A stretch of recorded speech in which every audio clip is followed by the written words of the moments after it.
আমি সাগর। ঠিকানা গোপন রেখে ঘটনা পাঠালাম। নিষেধ আছে, তাই নাম ঠিকানা বলতে পারলাম না, এজন্য দুঃখিত। এই ঘটনাটি আমাদের পরিবারের সাথে ঘটে। পৌষ মাসের প্রচণ্ড শীত। আমার বাবা রাতের বেলা লিচের কুড়ি ঘরে থাকতেন মাছ পাহারা দেওয়ার জন্য। চোরেরা রাতের বেলায় মাছ ধরে নিয়ে যেত, সেজন্য প্রত্যেকটা লিচের এক পাশে ছোট একটি কুড়ি ঘর থাকে। সেই কুড়ি ঘরে থেকে মাছ পাহারা দিতে হতো। সেদিন আমার বাবা কুড়ি ঘরে শুয়েছিলেন এবং বাহিরে লিচের দিকে নজর দিচ্ছিলেন। তখন আনুমানিক রাত 2টো বাজে। আমার বাবা দেখতে পেল লিচের অপর প্রান্তে দুটি আলো লিচের ভিতর দিয়ে এদিক সেদিক যাচ্ছে। বাবা ভেবেছিল হয়তো চোরেরা মাছ ধরতে এসেছে, তাই বাবা লাইট নিয়ে সেখানে দৌড় দিয়ে গেলেন। কিন্তু সে যাওয়ার আগেই আলো দুটি সেখান থেকে চলে গেল। বাবা তো রাগে ফেটে যাচ্ছে। আমার নিজের মাছ ধরে নিয়ে যাবে, এটা আমি সহ্য করতে পারি না। যেভাবেই হোক এই চোরদের ধরতে হবে। বাবা খুব সজাগ চোখে কুড়ি ঘরে বসে থাকতেন চোরদের ধরার জন্য।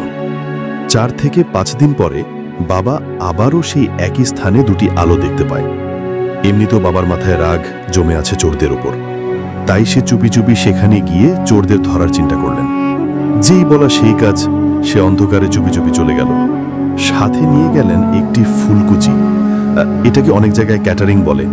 বাবা লিচের অপর প্রান্তে গিয়ে দেখতে পেল 2 জন লোক লিচের মাঝের জমিতে লাইট মেরে মাছ ধরছে। বাবা রাগের মাথায় ফুলকুচি তাদের দিকে ছুঁড়ে মারল। মনে হলো ওদের একজনের গায়ে ফুলকুচি ঢুকে গেল।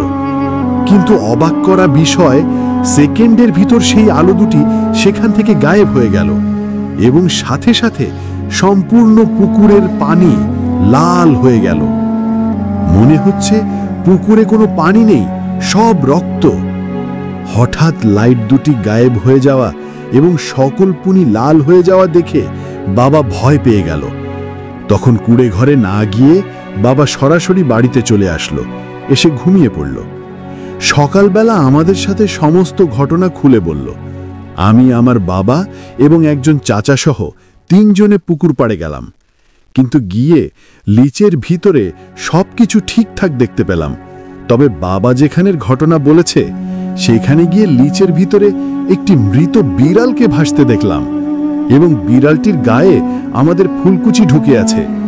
একটি নৌকাতে করে গিয়ে বিড়ালটিকে উঠিয়ে আমরা মাটিতে চাপা দিয়ে দেই এবং ফুলকুচি ঘরে নিয়ে আসি। পরদিন বাবা আর লিচ পাহারা দিতে যায়নি। 3-4 দিন বাবা বাড়িতে ছিল। 3-4 দিন পরে বাবা আবার লিচ পাহারা দিতে রায়। বাবা পাহারা দিতে গেছে, কিন্তু সকাল 7টা হয়ে গেছে, তার বাড়ি ফেরার খবর নেই। তখন চিন্তিত হয়ে মা আমাকে লিচের পাড়ে পাঠায়।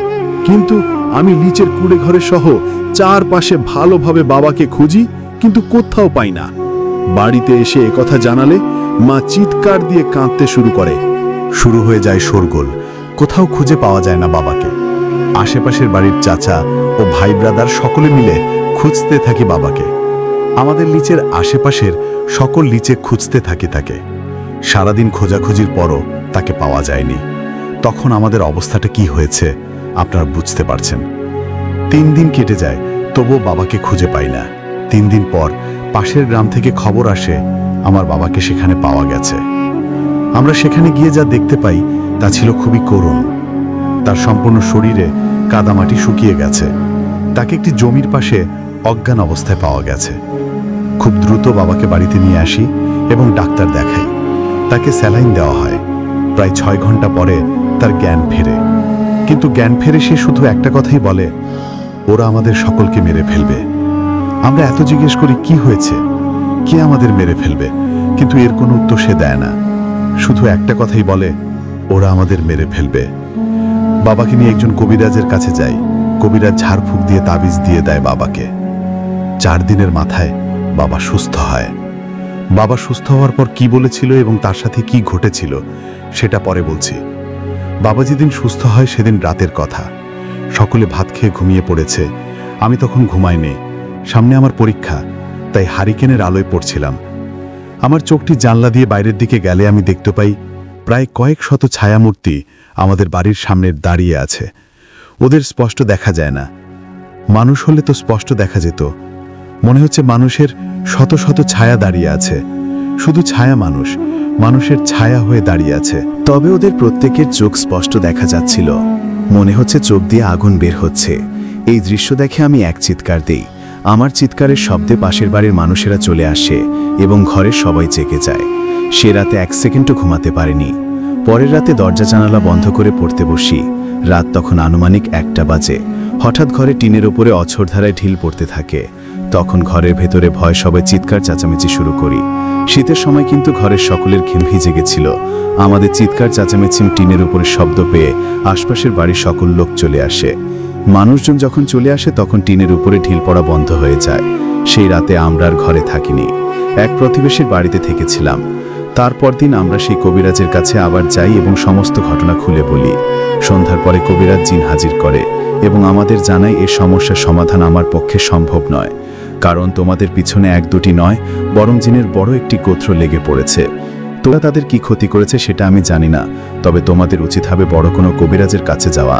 এরপর সেই কবিরাজ আমাদের অন্য একজন কবিরাজের সন্ধান দেয়। সেই কবিরাজের বাড়ি ছিল খুলনার রূপসায়।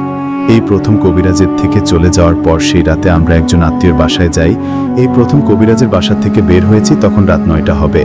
বের হয়ে আমরা যে আত্মীয়ের বাসায় থাকবো সেখানে যেতে আমাদের 1 ঘন্টা সময় লাগে। তখন এলাকায় ভ্যান ছিল, আমরা একটি ভ্যানে উঠি। আমরা যে রাস্তা দিয়ে যাচ্ছিলাম তার দুপাশে ছিল সারি সারি খেজুর গাছ। কুয়াশায় সামনে দেখা যাচ্ছে না, খেজুর গাছে রসের হাড়ি। মনের ভিতর প্রচণ্ড ভয়। হঠাৎ ভ্যানটি থেমে গেল। কিছু একটা দেখে ভ্যান ড্রাইভার ভ্যান রেখে দৌড় দিয়ে পালিয়ে গেল। সামনে তাকাতে দেখি ঝলঝল চোখে শত শত ছায়ামূর্তি আমাদের দিকে ধেয়ে আসছে। ওরা তখন আমাদের খুব কাছে। প্রত্যেকটাকে মনে হচ্ছে কোনো দানব। এই দৃশ্য দেখে আমার আম্মা জায়গায় সেন্সলেস হয়ে যায়। বাবা তখন কি করেছিল পরে জেনেছি, কারণ আমি সেখান থেকে দৌড় দিই। ওরা নাকি বাবাকে ধরতে চেয়েছিল কিন্তু পারেনি। বাবার হাতে তাবিজ থাকায় ওরা বাবার কাছে আসতে পারেনি। তারপর ওরা রাগে আমার পিছু নেয়। আমি বেশি দূর দৌড়ে যেতে পারিনি। একটা ছায়ামূর্তি পিছন থেকে আমার ঘাড় ধরে উপর করে আমাকে ছুঁড়ে মারে। এরপর আমারও কিছু মনে নেই। জ্ঞান ফিরে আমি নিজেকে আমাদের এক আত্মীয়ের বাড়িতে আবিষ্কার করি। বাবা আমাকে এবং আম্মাকে ভ্যানে করে বাড়িতে নিয়ে এসেছে। পরদিন সকালবেলা আমরা রূপসায় চলে যাই। কবিরাজের দেওয়া ঠিকানায় এসে এক তান্ত্রিককে পাই। এই তান্ত্রিক ছিল বৌদ্ধ ধর্মের। তান্ত্রিকের কাছে সমস্ত ঘটনা খুলে বলি। সারাদিন তার বাড়িতে অবস্থান করি। রাত 11টার সময় তান্ত্রিক আসর পাতে। সমস্ত ঘর অন্ধকার করে দিয়ে বাবার শরীর থেকে তাবিজ খুলে তাকে বসিয়ে দেওয়া হয় এবং বাবার চারপাশে মোমবাতি জ্বালিয়ে দেওয়া হয়। প্রায় 1 ঘন্টা চেষ্টার পরে তান্ত্রিক সে জিনদের হাজির করতে সক্ষম হয়। তান্ত্রিক বলে, তোরা এখানে কেন এসেছিস? এই কৃষক তোদের কি ক্ষতি করেছে? বাবার মুখ থেকে উত্তর আসে, ও আমাদের গোত্রের নেতাকে খুন করে ফেলেছে। সে মাছ ধরতে গিয়েছিল, ও ক্যাটারি দিয়ে তাকে হত্যা করেছে। আমরা তার প্রতিশোধ নিতে এসেছি। ওর বংশ আমরা শেষ করে দিব। তান্ত্রিক বলে, তোরা ওকে ছেড়ে দে।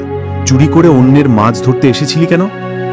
তান্ত্রিক এবং সেই জিনদের সাথে অনেক তর্কাতর্কি হয়। বাবার গলা থেকে একবার এক এক রকমের ভয়েসের কথা আসছিল। কোনো কিছুতেই তারা আমাদের ছেড়ে যেতে রাজি হয় না। ওদের একটাই কথা, জীবনের বদলে জীবন নিব। ওরা এটাও জানায়, প্রথম যেদিন ওকে ধরে নিয়ে গেছিলাম, চাইলে সেদিন মেরে ফেলতে পারতাম, কিন্তু আমরা চাই ওকে তিলে তিলে মারব। 2 ঘন্টার মতো এভাবে কথা চলতে থাকে। এরপর তান্ত্রিক তন্ত্র মন্ত্র পড়তে শুরু করে। হঠাৎ বাবা স্বাভাবিক হয়ে যায়। আমরা ভেবেছিলাম হয়তো সব ঠিক হয়ে গেছে, কিন্তু তান্ত্রিক জানায় এদের সাথে পারা সম্ভব নয়। এরা 1-2 নয়, এরা কয়েক শত। ওদের বসে আনার আগেই ওরা চলে গেছে। তবে ওদের থেকে বাঁচার একটি উপায় আছে। তোমাদের বাড়িটি বন্ধ করতে হবে। সেদিন রাতে আমরা তান্ত্রিকের বাড়িতে ছিলাম। পরদিন শান্তিকে বাড়িতে নিয়ে আসি এবং বাড়ি বন্ধ করাই। তান্ত্রিক আমাদের বলে দিয়েছিল সন্ধ্যার পরে যেন কোনোভাবেই বাড়ির বাহিরে বের না হই। এরপর আমাদের সাথে 3 মাস কোনো সমস্যা হয়নি। 3 মাস পরে আমাদের দেশে একটা ভূমিকম্প হয়। হয়তো আপনারা জানেন, ভূমিকম্প হলে বাড়ি বন্ধ ভেঙে যায়। এ বিষয়ে আমাদের কোনো ধারণা ছিল না। ভূমিকম্প হয়েছিল রাত 9টার দিকে। আমাদের বাড়ির ভেতরে আমাদের বাথরুম। বাবা রাতের বেলা বাথরুমে গেল, কিন্তু 2 ঘন্টা হয়ে যায়, ফিরে আসে না। আম্মা বাবাকে খুঁজতে বের হয়। তখন আমি টেবিলে বই পড়ছিলাম।